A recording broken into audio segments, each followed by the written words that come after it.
됐으니까요. 리튬 2차 전지 규격 그 교육을 참여해 주셔서 정말 감사드립니다. 좀 이게 규격이라서 좀 지루한 내용인데 같이 이렇게 훑어보는 식으로 그렇게 진행하도록 하겠습니다. 뭐 이거는 사실 혼자 읽어봐도 되는 내용이거든요. 근데 이제 조금 딱딱한 내용이기 때문에 같이 이렇게 짚어가면서 시간을 그렇게 보내도록 하겠습니다. 리튬 2차 전지 규격입니다.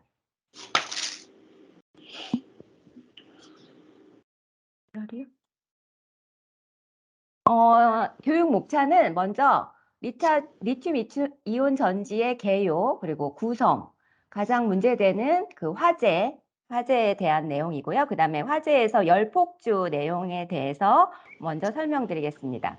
그리고 이러한 그 열폭주가 일어나는 그 요소들에 대해서 국제 표준으로 그런 시험법을 다 지정해 놨습니다. 그래서 국제 표준에 대한 내용을 알아보겠고요. 국제표준 내용 중에 성능시험, 안전성 시험,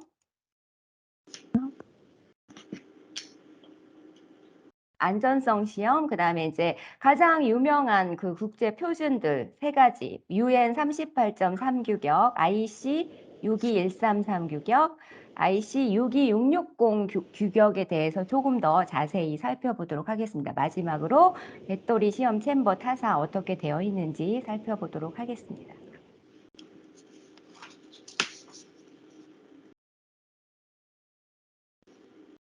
이게 안 되네. 우선 전지입니다. 다들 아시고 계시겠지만 전지는 그 1차 전지와 2차 전지로 나눠집니다. 1차 전지 같은 경우에는 저희 건전지 한 번 사용하고 버리는 전지를 말하고요. 2차 전지는 여러 번 충전할 수 있는 충전지를 말합니다. 일반적으로 니켈 전지가 있고요. 리튬 전지가 있는데 니켈에는 니켈 카드뮴 전지, 니켈 수소 전지, 그다음에 리튬은 리튬 이온 전지, 그다음 리튬 폴리머 전지가 있습니다. 이 전지들 중에 현재 가장 많이 사용되고 있는 리튬 이온 전지가 가장 많이 사용되고 있는데요. 이거는 에너지 저장 용량과 그 전지 수명이 우수하기 때문에 뭐 전기 자동차나 휴대용 배터리로 리튬 이온 전지가 가장 많이 사용되고 있습니다. 이 전지는 그 용기 형태에 따라서 나눠집니다. 파우치형, 각형, 원통형으로 이렇게 나눠지는데요. 삼성 같은 경우에는 각형 그 리튬 전지를 생산하고 있습니다. 그래서 이거는 뭐 자동차는 그 BMW나 아우디, 폭스바겐 같은 데에 장착돼서 판매되고 있습니다. LG 같은 경우에는 이렇게 파우치형이고요. 뭐 현대차, 뭐 GM, 뭐 그런 자동차에 장착되고 있습니다. 저 옛날 자료 같은데. 네? 이거 옛날 거하고 좀 있는 자료입니다. 그 SP 쪽에서 교육을 안 듣지 않으셨다고 해서 다시 하는 교육이거든요. 그래서 조금 예전하고 거의 비슷한 내용입니다. 네, 배터리는 크게 이제 셀과 모듈 팩 형태로 분류됩니다. 배터리 셀은 이제 리튬 배터리의 가장 기본 단위이고요. 양극, 음극, 분리막, 전해핵으로 구성되어 있습니다. 그리고 모듈 같은 경우에는 그 셀을 일정한 개수로 이렇게 조립해 놓은 형태입니다. 그래서 이거는 뭐 케이스에 그 조립해 놨기 때문에 뭐 열이나 진동으로부터 조금 보호가 되고요. 그다음에 팩은 이제 모듈을 모아놓은 것이 팩이라고 할 수 있습니다. 이 팩은 이제 전기차에 장착되는 최종 형태이고요.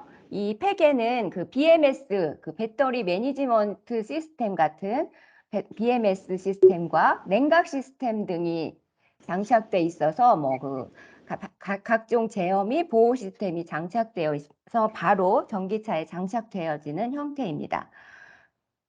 예를 들어 그 전기차 그 BMW i3 같은 경우에 각형 전지 삼성 SDI 전지가 탑재되는데요. 셀 96개가 탑재된다고 합니다. 그러니까 셀 96개면 8개 모듈이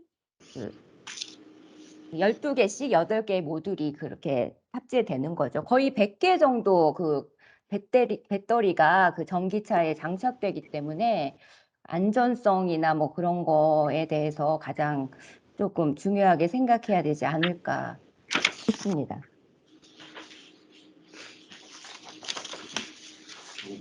안 된다. 소리가 이상한 다음은 리튬 이온 배터리의 구성입니다. 그 리튬 이온은 4가지 요소로 구성되어 있습니다. 양극, 음극, 분리막, 분리막입니다. 그 다음에 전해액입니다. 이거 전해액으로 되어 있고요. 이 4가지 구성 요소에 따라서 뭐 에너지 밀도나 그 안전성, 뭐 내구성 같은 게 결정된다고 합니다.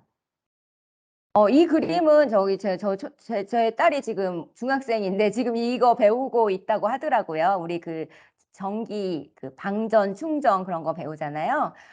그냥 보시면 방전 같은 경우에는 음극에서 전류가 그 전자가 양극으로 이동하는 게 방전입니다. 이건 쉽게 그냥 자연스럽게 방전되는 거고요. 충전 같은 경우에는 양극에서 음극으로 전자가 이동하는데요. 이때는 이제 그 외부의 힘이 필요합니다. 전압을 통해서 그 양극에서 음극으로 전자를 이동해서 충전하게 됩니다. 이거는 그냥 제가 한번 재밌어서 넣어본 거고요.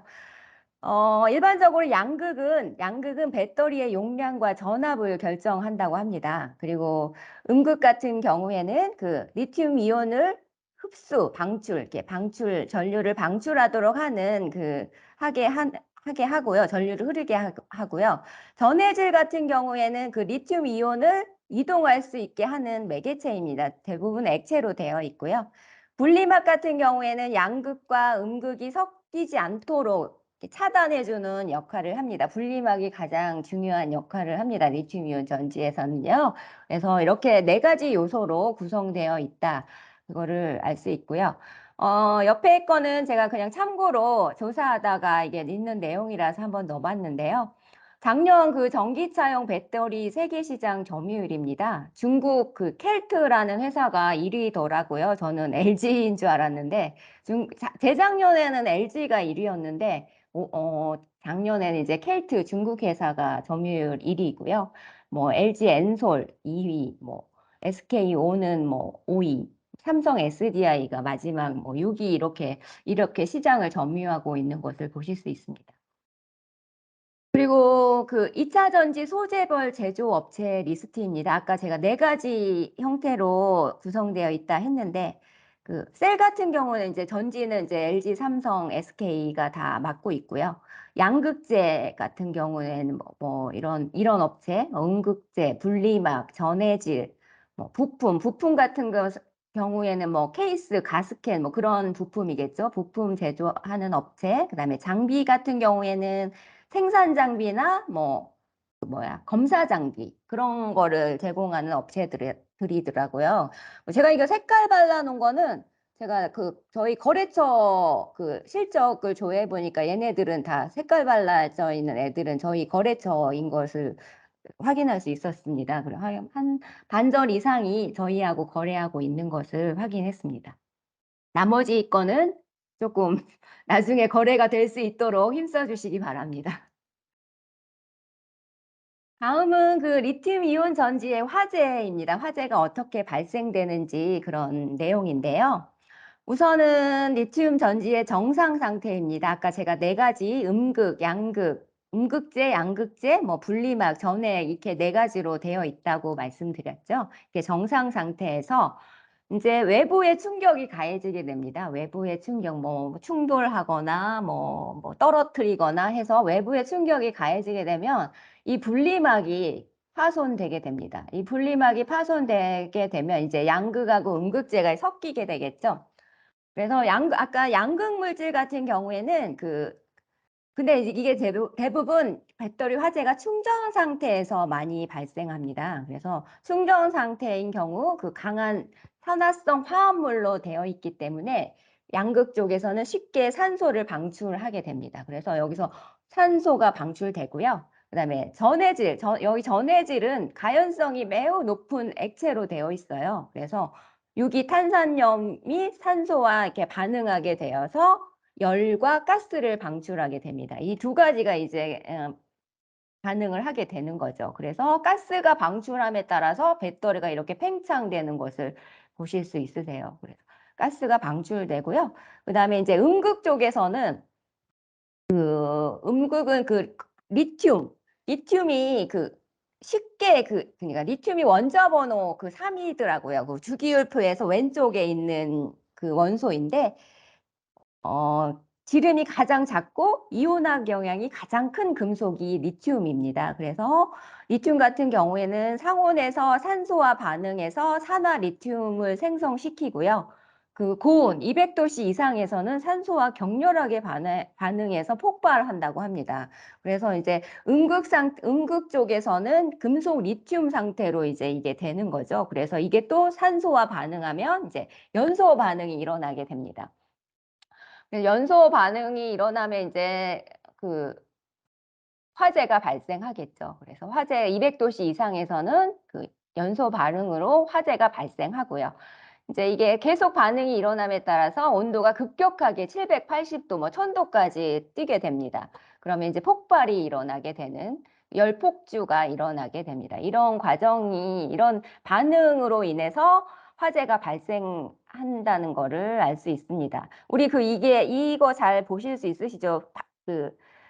화재 안전 시약장에 이거 화재의 3요소 해가지고 산소, 연료, 그 온도가 있으면 화재가 발생하잖아요. 이 중에 하나라도 없으면 이제 화재는 발생하지 않는데 보시면 화재의 3요소를 다 갖추고 있습니다.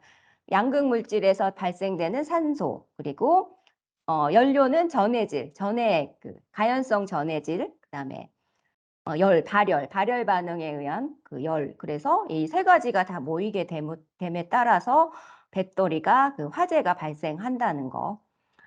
근데 이제 배터리 화재 발생 시 재발화 문제가 있는데요. 배터리는 처음에 화재 발생 시 소화기를 사용해서 이제 산소를 차단해서 소화는 시킵니다. 근데 이 소화기는 냉각 효과가 없기 때문에 초기에 화재만 진화시킬 수 있죠.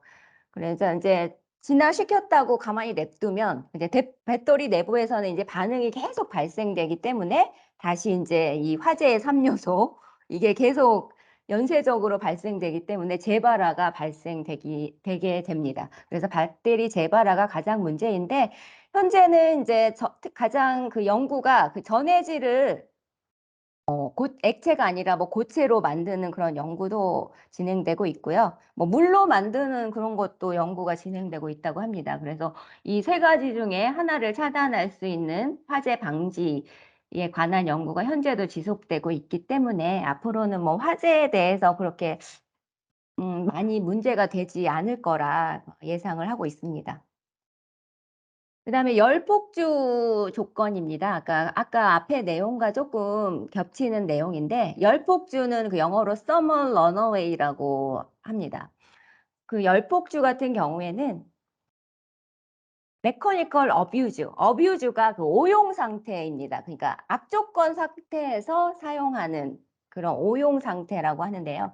메커니컬 어뷰즈하고 일렉트리컬 어뷰즈, 서멀 어뷰즈가 모여서 충격으로 인해서 배터리의 분리막이 파괴되는 겁니다.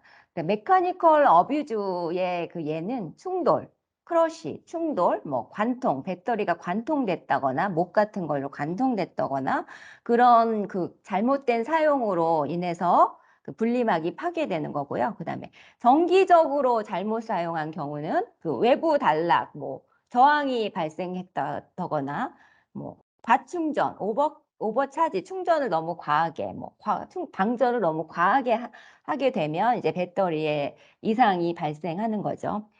그리고 열적 오용 같은 경우에는 외부의 온도가 높다거나 하는 경우에 과열되는 경우입니다. 이러한 세 가지 오용 상태로 인해서 내부 단락이 발생하게 됩니다. 이 내부 단락이 발생하게 되는데요.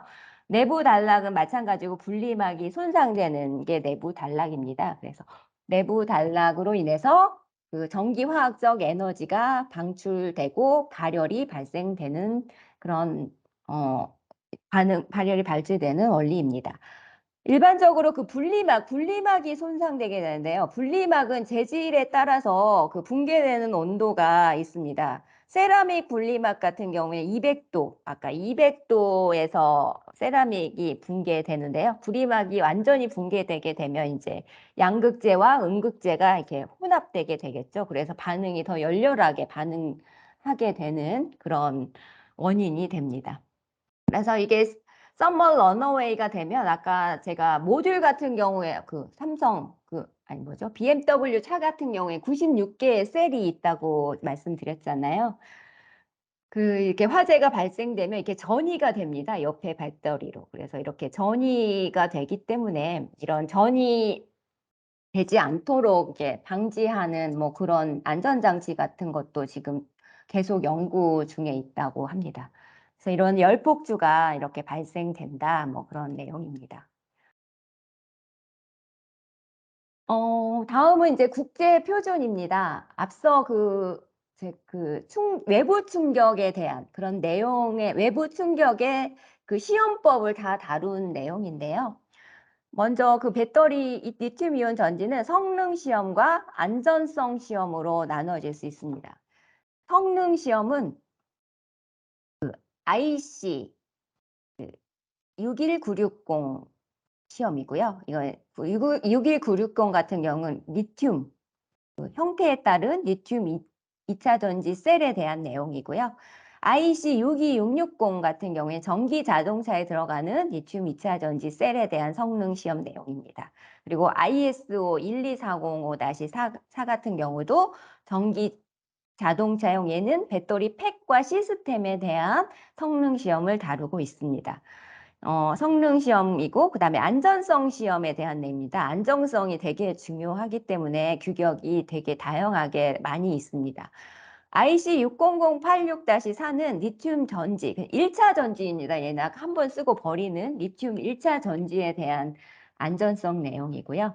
IC 62133 같은 경우에는 휴대기기용 핸드폰에 들어가는 2차 전지 안전성 내용입니다. 그리고 UN 38.3 이거 가장 유명한 규격인데요. 이거는 전지를 운송하기 위해서는 반드시 테스트해야 되는 UN 38.3 인증 규격입니다. 이거는 IC 6281번하고 동일한 내용입니다. 이제 UN에서 IC 국제 표준으로 이렇게 다시 편찬한 내용입니다. 그리고 IC 62610 같은 경우에는 산업용 리튬 2차 전지 안전 요구 사항이고요. IC 62660-2 이거는 전기 자동차에 들어가는 2차 전지 리튬 전지 안전성 시험입니다. 그리고 뭐 UN EC, ER100, 뭐 UL 규격 이렇게 있는데 사실 UN 이 세 가지 규격은 제가 확인하지 못했습니다. 근데 이제 거의 대부분의 규격이 비슷한 내용을 시험법이 거의 동일합니다. 약간의 용도에 따라서 조금 차이가 있긴 하나 휴대용이냐 뭐 자동차용이냐 해서 차이가 있긴 하나 거의 동일하기 때문에 얘도 뭐 마찬가지일 거라고 생각됩니다. 기회가 있다면 제가 다시 스터디해서 이 규격들은 제가 정리해서 올리도록 하겠습니다. 근데 이 규격이 뭐 한 5, 60만 원씩 하니까 구매하기가 조금 부담스럽더라고요. 그래서 이런 규격이 있고요. 한국에서는 이 국제 규격에 KS만 앞에 붙여가지고 KS IC 62619 이렇게 한국에서는 이런 국제 규격을 동일하게 번역해서 시행하고 있습니다. 시험법을 하도록 규정하고 있습니다. 그리고 특이하게 자동차 및 자동차 부품의 성능과 기준에 대한 규칙을 국토교통부령으로 시행하고 있다는 거, 법으로 시행하고 있는 것을 제가 찾았거든요. 그러니까 저희는 규칙으로 지금 여기에는 시험법에 대한 내용도 나오고요. 뭐 안전에 대한 내용도 나옵니다. 그래서 한국에서는 국제 규격과 뭐 규칙 그런 거를 규정하고 있다. 그리고 중국 규격 같은 경우는 GB 규격입니다. 저는 GB 규격 자꾸 나오길래 이게 뭔가 했더니 GB가 이게 중국 규격이더라고요. 그래 GB 31241 같은 경우에는 휴대용 전자장비에 사용되는 규격이고요. GBT 뭐 그런 규격이 있는데 GB 규격은 우리 한국의 그 KS 규격에 해당된다고 합니다. 강제 규정이고요. 그리고 GB-T 같은 경우에는 권고 규정에 해당된다고 합니다. 그래서 GB 규격도 있다는 거 그냥 한번 보시고요. 그다음에 이제 아까 앞에 규격을 다시 제가 쭉 나열한 겁니다. 보시면 성능 시험은 아까 3가지 규격이 있었고요. 안전성 시험 5가지 국제 규격이 있었는데 보시면 대부분 거의 다 시험을 제가 색깔 발라놓은 게 거의 대부분의 규격에서 이렇게 테스트하고 있는 그런 시험입니다. 성능 시험 같은 경우 전지의 그 용량 시험 가장 기본적인 거죠. 전지의 그 용량 시험은 모든 규격에서 다 수행하고 있다는 것을 보실 수 있습니다. 그리고 IS 12405의 규격은 다 자동차 규격이거든요. 이런 자동차 규격은 뭐 이렇게 특별히 특별히 부가적인 성능을 이렇게 수행하고 있고요. 그리고 또 성능 시험에서 가장 중요한 수명 시험입니다. 저장했을 때 뭐 얼마나 수명이 되는지, 사이클, 충방전을 했을 때 얼마나 그 성능이 되는지 이 시험은 모든 규격에서 다 규정하고 있습니다. 기본적으로. 그래서 이거는 기준 성능을 충족하는지 그 요구사항을 맞춰야 되고요.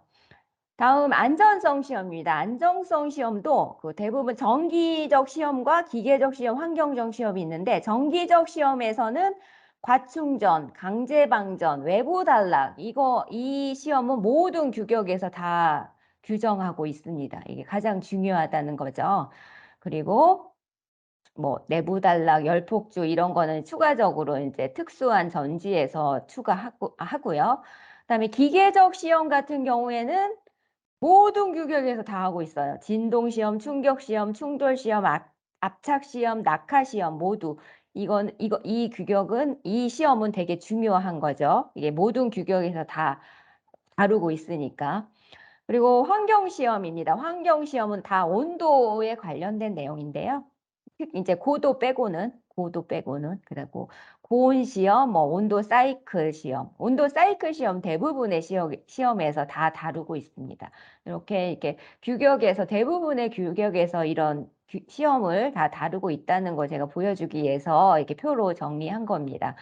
그리고 안전성 시험에서 그 요구 사항은 이 시험을 다 수행했을 때 뭐 이동 전지의 그 이동, 전해질 이동이더라고요, 이거는. 그리고 전지가 변형되거나, 단락되거나, 뭐, 온도가 상승하거나, 전해액이 누출되거나, 벤트 작동, 가스가 발생되거나, 파열되거나, 폭발이 없어야 된다. 뭐, 이렇게 다 나와 있습니다. 그래서 이거 약어로 이렇게 써 있더라고요, 규격에. 어떤 규격에는요, 영어 약자로 no, shifting 해가지고 이렇게 약어로 되어 있다. 뭐, 그거를 나타낸 것입니다.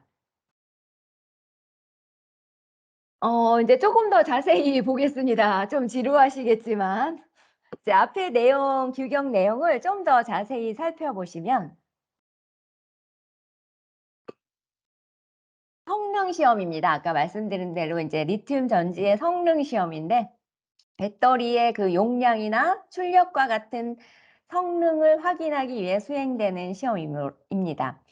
이거는 성능 시험은 대부분 온도 환경에서 성능 시험을 수행합니다.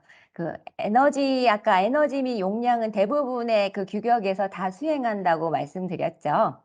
대부분 온도 40도 환경, 25도 환경, 0도 환경, 마이너스 10도 환경, 마이너스 18도의 온도에서 온도의 방전율과 에너지 용량을 측정하게 됩니다. 이거는 온도 챔버가 필요하겠죠. 저희 템퍼러처 챔버. 그리고 이게 나머지 3가지는 전기 자동차용 성능 시험인데요. 저온과 고온에서 엔진 시동을 걸었을 때 잘 작동되는지 그런 성능 테스트를 하고요. 또 뭐 에너지 효율, 뭐 고속도로 진입 시나 추월 시에 뭐 과속했을 때 뭐 최대 방전 전력이 어떻게 되는지 뭐 그런 내용을 그 온도 환경 저온과 고온에서 이렇게 다양한 온도에서 수행하게 됩니다. 그래서 이런 것들은 저희 온도 챔버가 필요하겠죠. 이건 안전성 챔버가 아니기 때문에 뭐 안전장치는 필요하지 않습니다. 성능 시험은요. 그 다음에 그리고 저장 수명 시험입니다. 그 저장 수명 시험은 이것도 온도가 들어갑니다. 그 일정한 고온에서 오랜 시간 동안 저장한 후에 배터리의 용량이 얼마나 남아 있는지 그런 것을 확인하는 시험입니다. 그래서 뭐 보시면 뭐 대부분 45도, 전기자동차용 같은 경우에는 다 45도더라고요. 45도에서 뭐 42일, 뭐 28일, 뭐 30일 동안 보관했을 때 잔존 용량을 측정하게 됩니다. 그래서 뭐 얼마가 남아 있는지 그런 성능 시험을 하게 되고요. 그다음에 뭐 리튬 전지 일반적인 셀 같은 경우에는 온도가 좀 낮네요. 40도하고 25도에서 뭐 이렇게 일정하게 수행하고 있습니다. 얘는 온도만 들어가기 때문에 히팅 챔버가 필요하겠죠. 그다음에 사이클 수명 시험입니다. 가장 많이 배터리 사이클 수명 시험 많이 저희 들었는데요. 이 사이클 수명 시험은 배터리 충전 사이클 수가 그 배터리의 수명을 나타낸다고 합니다. 충방전 사이클 수가요. 그래서 반복적인 충방전을 계속 했을 때 그 성능이 좋아질 때까지 이걸 평가하게 됩니다. 그래서 보시면 그 전기 자동차용 규격, IC 규격이나 IC 규격 같은 경우에는 뭐 마이너스 10도에서 충방전 사이클을 돌리고요. 뭐 45도 고온에서도 충방전 사이클을 28일 동안 그 수명 시험을 하게 됩니다. 그리고 일반적인 리튬 전지 셀 같은 경우에는 뭐 25도 상온에서 이건 좀 일반적으로 그 전기 자동차용 그 규격이 조금 더 가혹한 것을 보실 수 있으세요. 뒤에 안전성 시험 같은 경우도 그렇고요. 성능 시험도 조금 더 일반적인 그 리튬 전지 셀보다는 전기 자동차에 들어가는 셀이 조금 더 가혹하다는 거. 그걸 이렇게 것을 보실 수 있습니다. 앞으로도 계속 나타나거든요. 그런 경향이. 이거는 성능 시험이었고요. 다음은 이제 안전성 세이프티 시험입니다. 이거는 정상 상태에서 배터리를 사용하거나 장애 상황, 아까 어뷰즈 상태, 오용 상태에서 안전을 보장할 수 있는지를 확인하는 시험입니다. 먼저 정기적 시험인데요. 아까 보시면 제가 과충전, 강제방전, 외부 단락 시험은 대부분의 규격에서 다 다루고 있다 말씀드렸습니다. 우선은 정전압 연속 충전 같은 경우에는 이거는 그냥 그 정상 사용 조건을 실험하는 시험입니다. 이거는 휴대기기용 전지인데요. 뭐 7일 동안 충전했을 때 뭐 NL, 리크나 플레임, NF 플레임, 뭐 폭발이 없어야 된다. 그거를 확인하는 시험이고요. 다음 이거는 이제 휴대기기용 전지고 다음 과충전은 대부분 뭐 1차 전지, 휴대기기용 전지, 운송 시험, 전기 자동차용 셀에 모두 다 과충전 시험이 들어갑니다. 이거는 충전 상태에 완전히 충전된 상태에서 계속 충전을 하게 됩니다. 그래서 계속 충전을 했을 때 발화나 폭발이 발생되지 않는 것을 확인합니다. 약간씩 뭐 다르긴 한데 거의 비슷합니다. 시험법은요.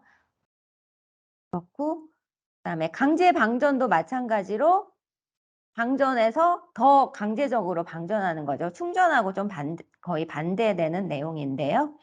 이것도 대부분의 시험에서 다루고 있고요. 이거는 읽어보시면 알 겁니다. 이렇게 뭐 90분 동안 강제 방전한다. 방전된 전지를 그렇고 뭐 24시간 뭐 방전하는 경우도 있고요. 그다음에 외부 단락인데요. 외부 단락 시험 같은 경우는 온도가 또 들어갑니다. 그 휴대기기용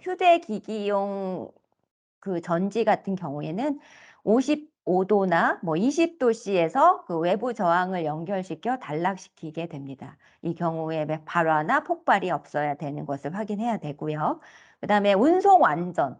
UN 38.3이 아까 운송 규격이라고 말씀드렸죠. 이건 57도 온도에서 그 외부 저항을 연결해서 시킨 후에 그 상태를 확인하고요. 대부분 이제 산업용 2차 전지나 전기 자동차용 전지셀 같은 경우에는 얘는 이제 좀 가혹하지 않네요. 실온에서 단락시키게 됩니다. 그렇게 하고요. 그다음에 이제 내부 단락 같은 경우에는 그 전기 자동차용 셀에서는 내부 단락 시험을 하지 않는 것을 보실 수 있으세요. 대부분 휴대기기용 전지나 산업용 2차 전지에서 내부 단락 시험을 하게 되는데요. 내부 단락 시험은 사실 되게 복잡해요. 건전지를 다 분해해가지고 그 안에 니켈 조각을 넣게 됩니다. 그 다음에 다시 이렇게 다시 이렇게 정상 상태를 한 다음에 그 다음에 이제 단락시키는 그런 실험인데요. 이게 너무 복잡하기 때문에 최근에는 그냥 못으로 이렇게 관통시키는 그런 시험이 많이 증가하고 있습니다. 네일 퍼넨트레이션 테스트라고 이런 못 침투 시험을 하면 간단하기 때문에 이런 시험이 증가하고 있고요. 그래서 이거는 발화나 폭발이 없어야 된다. 뭐 그런 거고. 그다음에 열폭주 전이 시험은 그 산업용 2차 전지에서 하는 건데요. 열폭주가 발생할 때까지 저항 가연기로 가열했을 때 화재나 폭발이 발생하지 않는다는 것을 확인하게 됩니다. 정기적 시험은 이런 시험이 있고요. 보시면 다음은 그 내일 모친투 시험에 대해서 제가 조금 더 요즘 이슈 많이 이렇게 시험을 하니까 제가 이거를 한번 넣어봤는데요. 보시면 이 배터리에 그 못을 이렇게 관통시키게 됩니다. 그래서 no reaction, 아무 반응이 없어야 되고요. 이렇게 못으로 관통시키는 거고요. SPEC 같은 경우에도 그 모침투 시험, 네일 퍼네트레이션 테스터를 이렇게 공급하고 있더라고요. 그래서 셀용 따로 있고 모듈용 따로 있는 것을 보실 수 있으세요. 그래서 모듈용이 조금 더 조금 더 고사양입니다. 보면 스토크도 뭐 200mm, 이건 350mm이고, 뭐, 로드도 조금, 로드는 얘가 좀 적구나.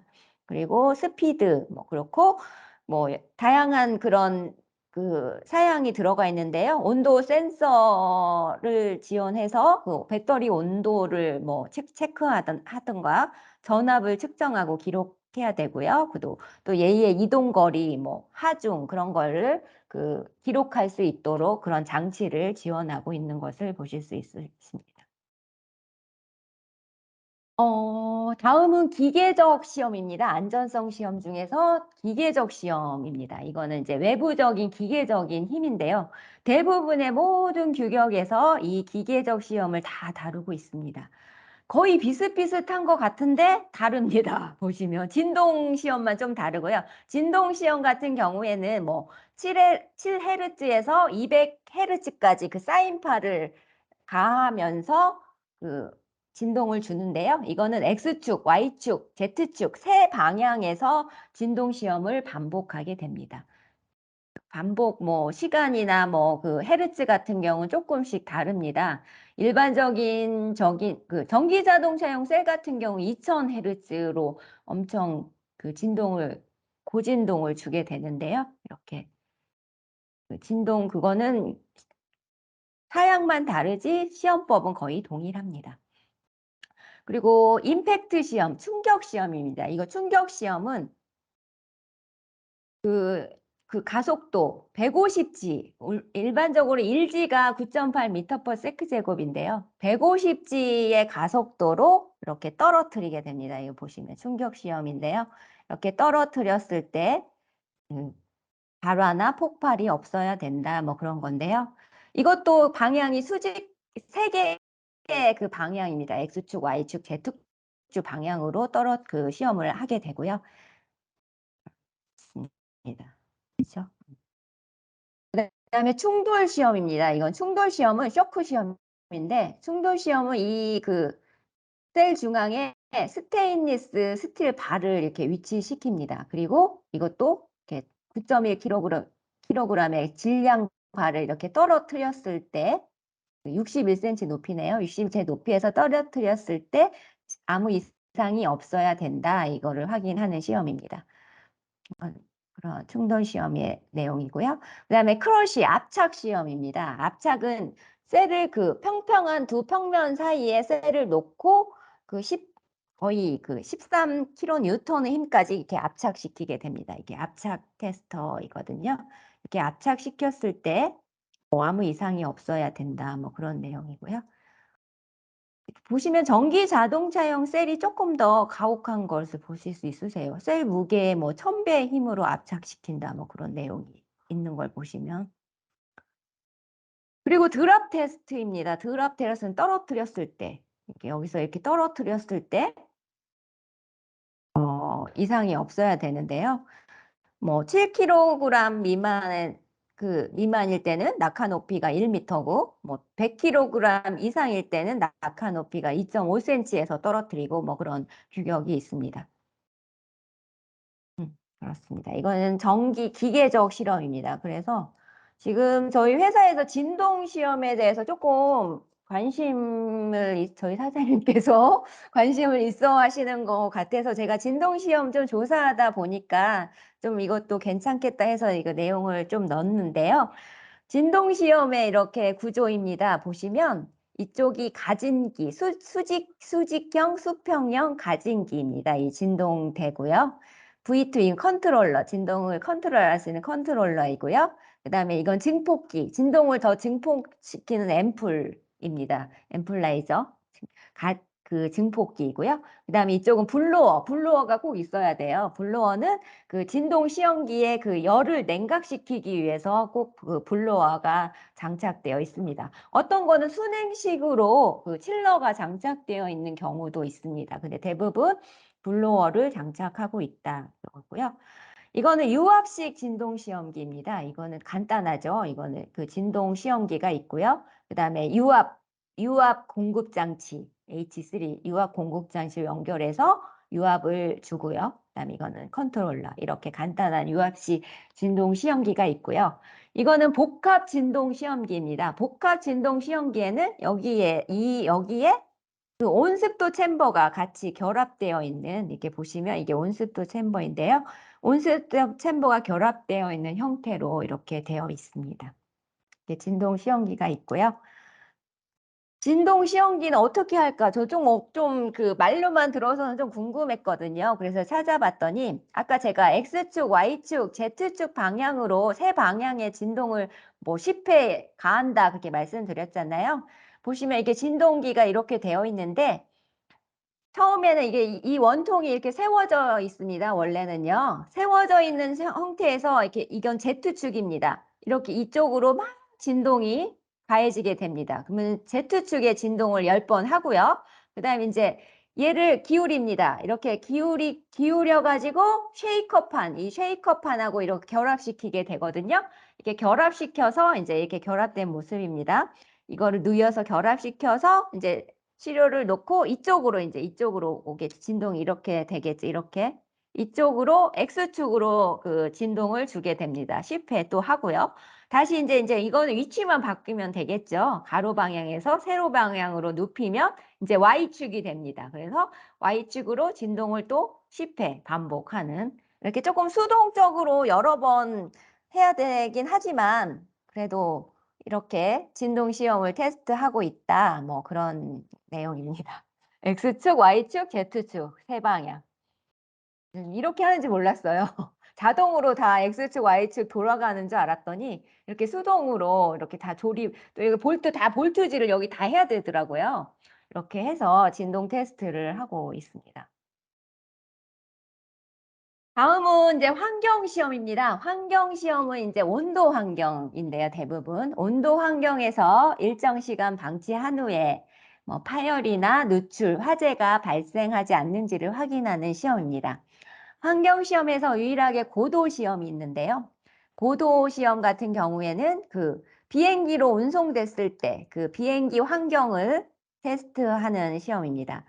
대부분 리튬 1차 전지하고 그 운송 안전 규격, UN 38.3 운송 안전 규격에서 고도 시험을 테스트하고 있습니다. 고도 시험은 백큐 오븐 사용하시면 되겠죠. 여기는 온도가 안 들어가더라고요. 여기. 근데 온도가 안 들어가고 어떤 시험은 또 그 온도가 들어가는 그런 시험도 있습니다. 근데 배터리 쪽에서는 온도가 안 들어간다는 거.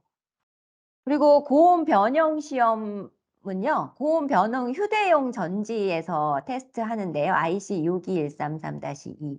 이거는 케이스가 70도씨 이상에서 케이스가 변형되는지 그거를 테스트하게 됩니다.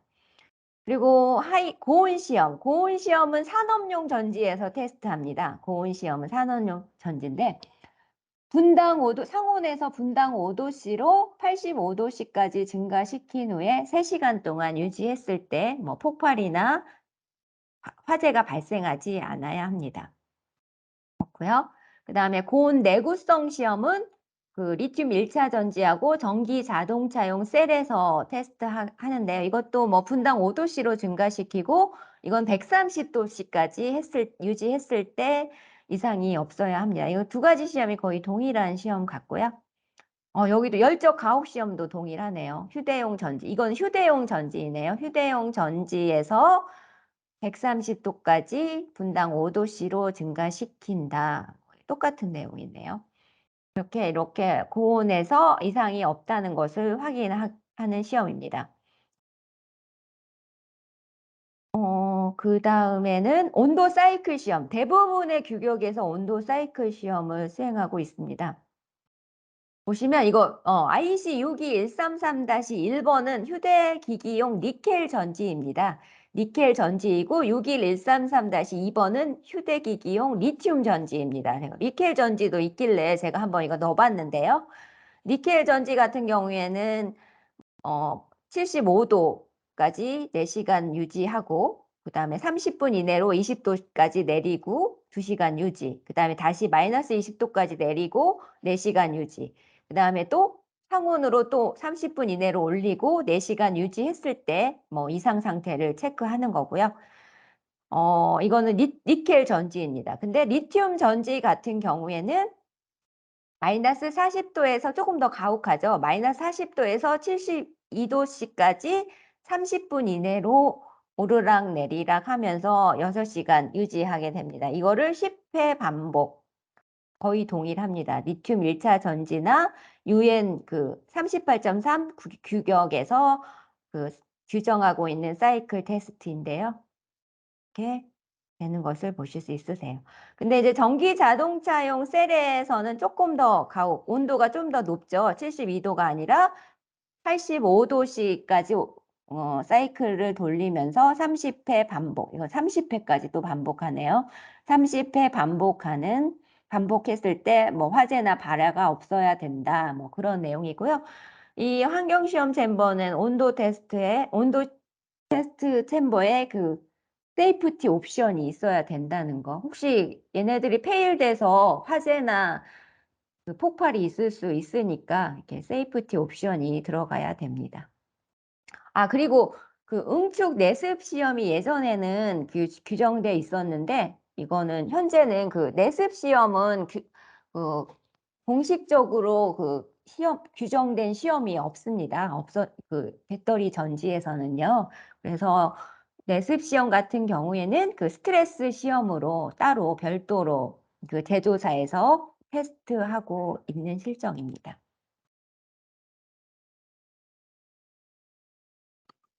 다음은 이제 가장 유명한 규격들 조금 더 자세히 살펴보겠습니다. 아까 UN 38.3 규격은 그 운송 안전 인증 규격인데요. 가장 전지에서 리튬 이온 전지에서 가장 유명한 규격입니다. 배터리를 뭐 운송하기 전 세계로 배송하기 위해서는 UN 38.3을 통과해야 됩니다. 패스 인증서가 따로 있거든요. 이 인증서가 반드시 있어야 배터리 운송을 할 수 있습니다. 이 규격은 셀이나 모듈,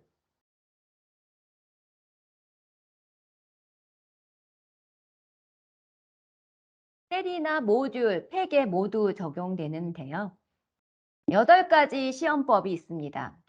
번호도 다 테스트 1 고도 시험, 테스트 2 온도 시험, 테스트 3 진동 시험, 테스트 4 충격 시험, T5 외부 단락 시험, 6번은 충돌 압착 시험, 7번 과충전 시험, 8번 강제 방전 시험, 이게 8가지 시험이 있는데요.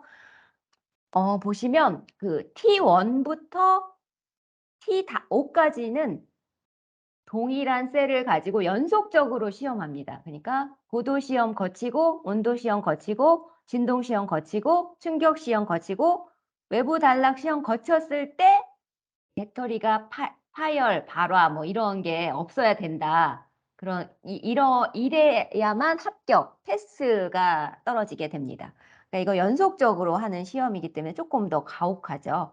가혹한 시험이라는 거. 그리고 T6과 T7, T8 같은 경우에는 별도의 그 전지를 사용해서 시험하게 됩니다. 각각 오용 시험인데요. 잘못된 사용, 악조건에서 운송, 뭐 그런 오용 시험입니다. 이것들은 이제 각각 시험하기 때문에 조금 더 가혹하지는 않은 것 같습니다. 그래서 이렇게 시험했을 때 뭐 6시간 이내에 발화 현상이 없어야 된다. 뭐 그런 요구 조건을 갖췄을 때 패스가 떨어지고요. 여기서 패스가 안 떨어지면 안 되겠죠. 이렇게 됩니다. 보시면 온도가 들어가는 경우에 이거 마찬가지로 T2 온도 시험 들어가고요. 그다음에 외부 단락 시험 같은 경우 57도 온도에서 그 단락시킨다. 뭐 그렇게 됩니다. 온도 들어가는 시험은 2가지가 있습니다. 이거는 UN 38.3 이게 전부입니다. 이 시험의 전부요. 다음은 IC 62133-2번 휴대기기용 리튬 전지의 안전 규격입니다. 휴대용 전자제품이나 뭐 애플리케이션에 사용하기 위해 뭐 안전 요구사항을 충족함을 보장하는 시험이다. 뭐 이렇게 되어 있는데요. 이거는 배터리 셀과 전지에 적용된다고 합니다. 전지가 뭐지? 그 규격 보니까 뭐 거의 보니까 팩하고 거의 비슷한 개념인 것 같아요. 뭐 안전장치, 제어 회로 장치가 포함되어 있는 거니까 그 팩하고 거의 비슷한 개념인 것 같습니다. 이 시험은 이러한 실험이 다 수행되는데요. 연속 충전 시험, 뭐 이건 셀만 하고요. 뭐 그리고 케이스 변형 시험, 전지만 하는 거고요. 그다음에 외부 단락 시험. 셀은 이제 55도 온도에서 외부 단락을 수행하고요. 전지 같은 경우에는 뭐 5개로 20도씨에서 외부 단락 시험을 시험합니다. 자유 낙하 시험은 셀 전지 모두 다 낙하 시험을 수행합니다.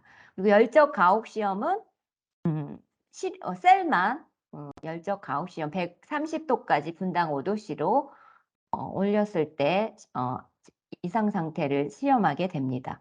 그다음에 압착 시험은 셀 압착 시험 하고요. 과충전 시험은 전지에 대해서 과충전 시험을 수행합니다. 강제 방전 시험은 이제 셀에 대해서 하한 방전 전압까지 방전했을 때 발화 폭발이 없어야 된다. 그렇고요. 진동 시험은 뭐 전지에 대해서 아까 진동 시험 얘는 12회 반복한다. 그 3개의 설치 위치 X축, Y축, Z축에서 반복한다. 그거고요. 기계적 충격 임팩트 시험입니다. 이것도 하는 거고 아까 말씀드렸고 그다음에 강제 내부 단락 시험 또 이거는 온도가 들어갑니다. 이거는 그 제조사에서 규정한 하한 충전 온도와 상한 충전 온도에서 내부 단락 시험을 하게 되는데요. 아까 제가 말씀드린 것처럼 그 셀을 해체해서 니켈 리치아를 삽입시킨다. 그렇게 말씀드렸잖아요. 그래서 이거는 온도 제어 챔버하고 특수 프레스 장비가 필요하게 됩니다. 그래서 장비가 좀 많이 필요하게 되는데 이런 장비를 통해서 그 내부 단락 시키게 됩니다. 이 내부 단락 시험 같은 경우에는 그 코인형이나 뭐 리튬 이온 폴리머 셀에는 적용하지 않는다고 합니다. 그래서 내부 단락 시험이 있습니다. 이건 안전 규격, 휴대용 기기에 들어가는 전지의 안전 시험 규격입니다. 다음 이제 거의 마지막으로 IC 62660 시험입니다. IC 62660은 전기 자동차용 리튬 전지 시험인데요. 1번 시험은 성능 시험이고 2번 시험은 안전성 시험입니다. 우선 1번 시험 보시면 순수 전기 자동차를 BEV라고 하더라고요. 그리고 하이브리드 전기 자동차를 HEV라고 하는데 이 BEV하고 HEV의 그 성능과 수명 시험을 규정하고 있습니다. 보시면 뭐 셀 치수는 어떻게 해야 되는지, 질량 측정 어떻게 해야 되는지 이렇게 자세히 나와 있습니다. 나와 있고요. 뭐 충전 용량 보존 시험 어떻게 하는지, 뭐 저장 수명 시험, 그리고 BEV 사이클 수명 시험 같은 경우에는 뭐 45도씨에서 충방전을 한다. 28시간 하고 그 HEV 사이클 시험은 뭐 45도씨에서 마찬가지로 뭐 6개월, 이건 6개월간이네요. 6개월간 반복한다. 그런 거고요. 그다음에 에너지 효율 시험, 뭐 실온에서 셀 효율을 결정하는 시험이고요. 에너지 효율 또 온도 시험은 실온이 아니라 뭐 마이너스 20도, 0도, 45도씨에서 그 일반 충전에 의한 셀의 효율을 결정하는 시험입니다. 이렇게 다양한 주위 온도에서 뭐 성능 테스트를 하는 그런 시험도 있습니다. 이거는 참고하시라고 보여드렸고요. 이거는 이제 안전성 시험. 아까도 뭐 거의 비슷한 내용인데요. 안정성 시험에 대한 그 전기 자동차용 안전성 시험에 대한 그 전부입니다.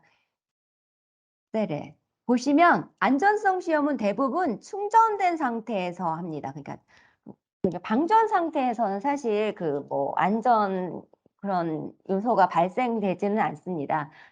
대부분 충전된 상태에서 발생되기 때문에 BEV용 셀 같은 경우에는 100% 충전된 상태에서 시험을 수행하고요. 처음에 HEV용 같은 경우에는 80% 충전된 상태에서 시험을 수행하게 됩니다. 보시면 뭐 기계적 시험엔 진동 시험, 기계적 충격 시험, 압착 시험을 그 전기 자동차용 셀에서는 수행하게 되고요. 이거는 뭐 최대 진동수 2000Hz까지 진동을 줘서 셀 상태를 확인합니다.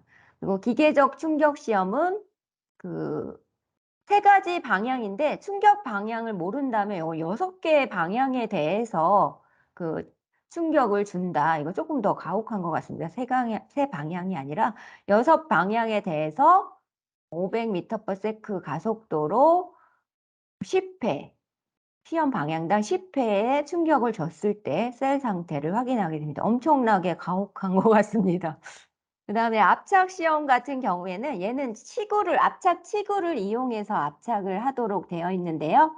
그 뭐 이렇게 원형 치구가 있어요. 그걸로 이제 힘을 가해서 그 셀 상태를 확인하게 됩니다. 네, 열척 시험은 고온 내구성 시험입니다. 고온 내구성 시험은 이건 오븐 가지고 할 수 있는데요. 분당 5도씨의 온도로 130도까지 승온했을 때 그 셀의 온도나 셀의 전압을 측정하게 됩니다. 그래서 뭐 아무 이상이 없어야 된다. 그리고 온도 사이클 시험 마찬가지로 얘는 좀 더 가혹하다고 아까 말씀드렸죠. 마이너스 40도 최저 온도 그리고 또는 셀 제조자가 규정하는 최소 온도 이거보다 더 가혹할 수도 있습니다. 그리고 최고 온도 85도에서 그 사이클 30회를 돌리는 그런 시험입니다. 그다음에 정기적 시험은 아까 외부 단락, 과충전, 강제 방전 기본 그 3가지 시험을 수행하고 있습니다. 외부 단락, 과충전은 완전히 충전된 상태, 뭐 HEV도 80%가 아니라 100% 상태에서 시험을 수행하게 됩니다. 그리고 강제 방전은 0%겠죠. 당연히 0% 상태에서 실온에서 90분간 방전했을 때 그 셀 상태를 확인하는 시험입니다.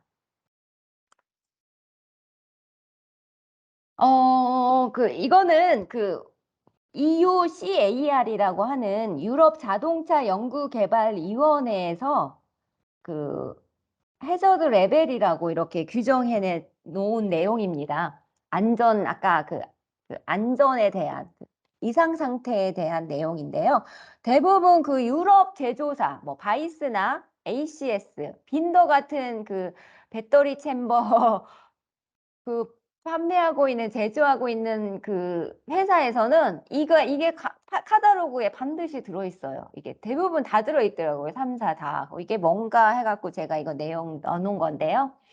해저드 레벨을 0등급에서 7등급까지 이렇게 규정해 놨습니다. 보시면 뭐 4등급 같은 경우는 주요 누출 배기가 있는 경우, 5등급은 화재 불꽃이 있는 경우, 해저드 레벨 뭐 6레벨은 파열음이 있는 경우, 7레벨은 폭발이 있는 경우, 뭐 그렇게 증상에 따라서 이렇게 다 나눠져 있더라고요. 이렇게 다 나눠졌고요. 이거에 따라서 그 배터리 챔버에 그 옵션들이 이렇게 갖춰지게 됩니다. 이거 제가 넣어놓은 거는 그 바이스 거 그 내용인데요. 해저드 랩의 0에서 3등급은 경미한 누출이 있는 경우에 그 옵션들은, 안전 옵션들은 경광등이나 전자식 도어락, 뭐 이런 두 가지 옵션이고요.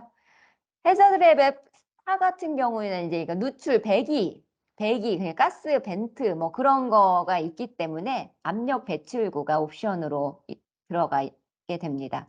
그리고 또 기계식 도어락, 이게 도어가 열릴 수 있기 때문에 배기의 그 가스 배출에 의해서, 그래서 기계식 도어락이 들어가고요.